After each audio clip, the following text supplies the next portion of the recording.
So, after all that has been introduced, all of the new ways of thinking regarding gender, we came to the conclusion that man is internally balanced and externally disbalanced, meaning that his consolidated self is more solid, which makes his soul more balanced and closer in nature to God rather than the universe or God's creation.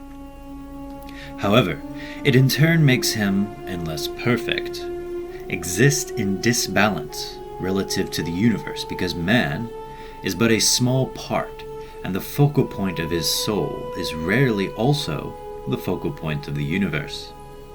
Woman, being the opposite, is internally disbalanced and externally balanced. Her soul is more like nature or the creation of God, and because of that, she exists more easily within God's creation. However, because of this grace, it is difficult for her to bring out the stiff, stubborn energy to forge her own path, as a man does. So, what does this mean in normal terms? Basically, man has a larger ego, but we already knew this, intuitively at least.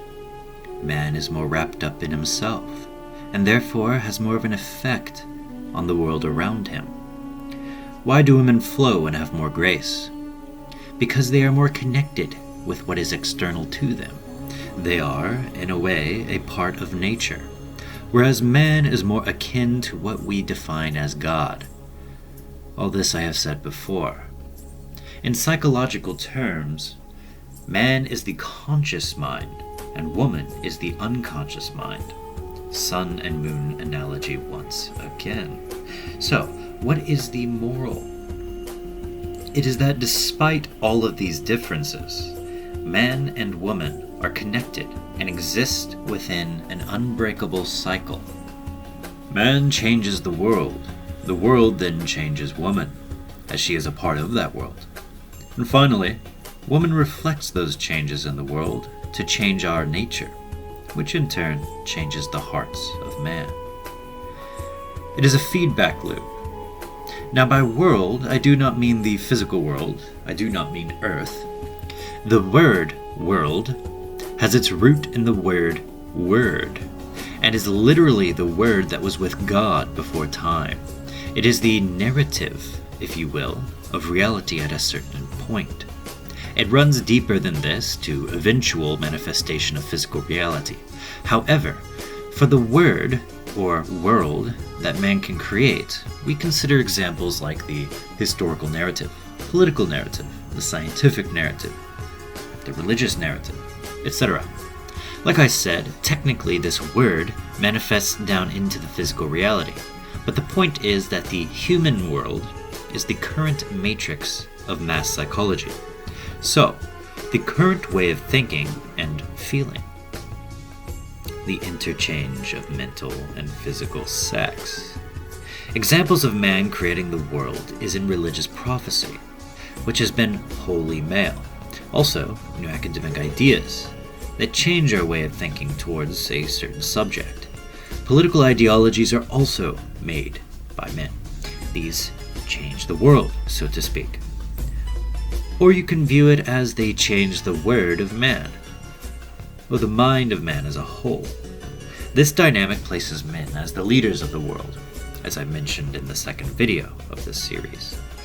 They are leaders in light, the direct leaders. However, women have an equal say in the direction of this world, though they lead from behind in a much more subtle way. Men decide the direction of our world.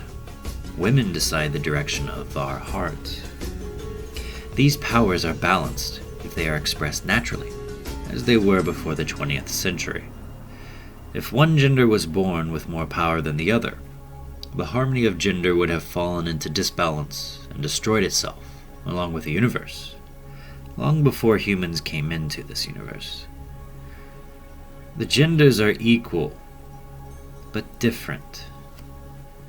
Now, what women do in detail is see the world created by man and change their mode of being relative to that world. Then they give feedback to men and women, all humans really, and act and feel in a manner to match the current overlay of mass psychology, or not to match it, depending on the woman.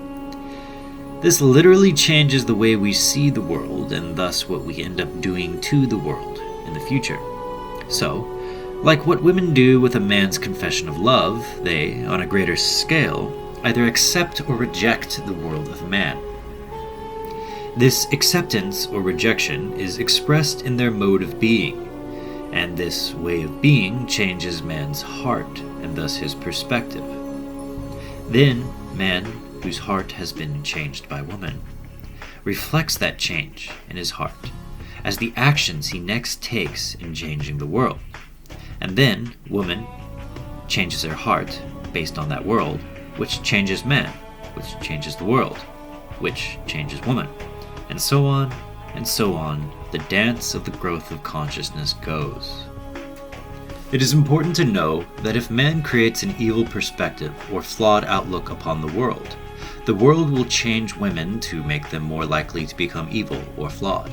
Then those women will change man's soul to be more evil or flawed.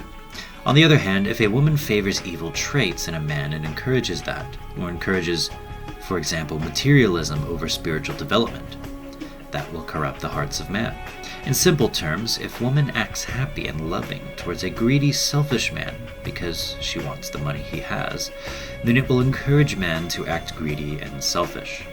Then it corrupts man's outlook upon the world, and man will create a world that rewards selfish and greedy acts, compounding the problem. It is a feedback loop, and both men and women are equally responsible for its maintenance. Woman is responsible for the maintenance of the purity of our hearts, all humans, not just men, and men are responsible for manifesting a clear and just outlook, perspective, or matrix of the word of the world. If women make men good, then men will make the world good, and the world will make women good. However, do not forget that we have free will, and one person can change the entire chain and poison our minds on a mass scale. Hitler created an evil world, or outlook upon that world, on Jews especially. Germans saw this new world, and the women likely changed the hearts of men to match the evil that Hitler saw in that world. And remember that gender manifests in all things. We use the example of humans here for ease of understanding. However, all things have their roles as either active or passive, masculine or feminine. And that goes so far as to, of course, say that a man will participate in changing our hearts. However, they will have less power to do so than women. And of course, women are capable of changing the word of the world too, but they have less power to do so than men. Man creates the world then creates woman then creates our nature in that world, and finally, our nature creates man. As you can see, this cycle is so basic that it cannot be broken. Existence cannot be without the masculine and the feminine. Creator and creation create each other. Now, you may ask, where did the creator, the masculine, and the creation, the feminine, come from? One had to have begun the cycle, right? Wrong. If a painting is woman, the artist a man, then what is the blankness of the canvas?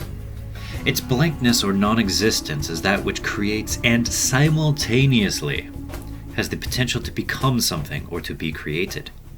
It creates itself. Existence comes from non-existence. Your greatest thoughts emerge when your mind is clear. In a state of non-existence, existence comes. So in a way, this blankness represents consciousness. Consciousness creates itself, does it not? The feminine part is your identity, and the masculine part is the sculptor of that identity. And, of course, your state of mind, nature, or mood is the nature of your current identity, which informs the masculine part of your mind and changes it to continuously make a better identity. Gender manifests in all things. It is how your consciousness generates itself. It is how we as humans generate ourselves, and it is also how the universe continuously generates itself. Creator and creation, dancing. Consciousness reflects the universe perfectly. So, what is to say that the universe is not the consciousness of God, growing itself as we do through self-reflection? Through the cycle of gender, the cycle of generation. Matter is the goddess, spirit is God, and we are the children of both.